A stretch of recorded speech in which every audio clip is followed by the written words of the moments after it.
Қайырлы күн достар, Іскер Азамат YouTube каналына қош келіпсіздер. Бүгін мен сіздерге YouTube каналдағы ұнамай қалған немесе өзіміздің қате жіберген видеоларымыз болса, оны қалай өшіру керек екендігін көрсететін боламын. Және оның түрлі себептері бар. Дегенмен видеоны қалай өшіру керек екенін білмей жүрсеңіз, онда осы видео сізге өз пайдасын тигізеді деген ойда. Ол үшін міне YouTube каналға кіреміз. Мынау жерде батырманы бассаңыз YouTube канал деп шығады. Осы жерден өзіміздің каналымыздың авасын басып, мой канал дегенді басамыз. Егер сіз Іскер Азамат YouTube каналына тіркелмеген болсаңыз, міндетті түрде тіркеліп, қоңырауша батырмасын басуды ұмытпаңыз. Егер сіз қоңырауша батырмасын бассаңыз, біздің видеоларды алғашқылардың бірі болып көретін боласыз. Менің YouTube каналымда сондай-ақ күнделік кезекте қалай жұмыс жасау керек, қайтарымсыз 1.200.000 теңгенің алу жолдары, Каспиймен бизнес қалай жасау керек, және сонынан қандай документтерді, өзіңізге қажетті документтерді алу керек. Сондай-ақ Facebook пен YouTube каналдарын қалай настройка жасау керек екендігіңіздер болады. Міндетті түрде каналға тіркеліп, жұлдызша батырма басыңыздар. Комментарий қалдырсаңыз, мен оқып міндетті түрде сіздің сұрақтарыңызға жауап беретін боламын. Ал ендеше біз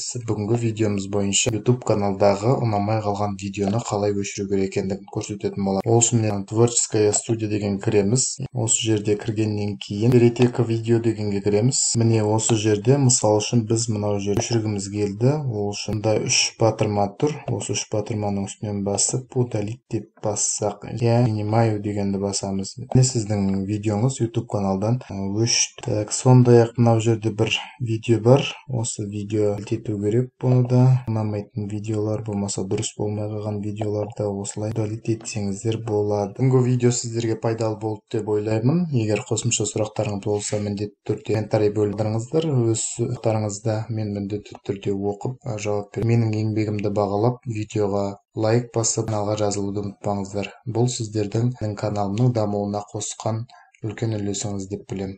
Назарларыңызға рахмет, жұмыстарыңызға сәт.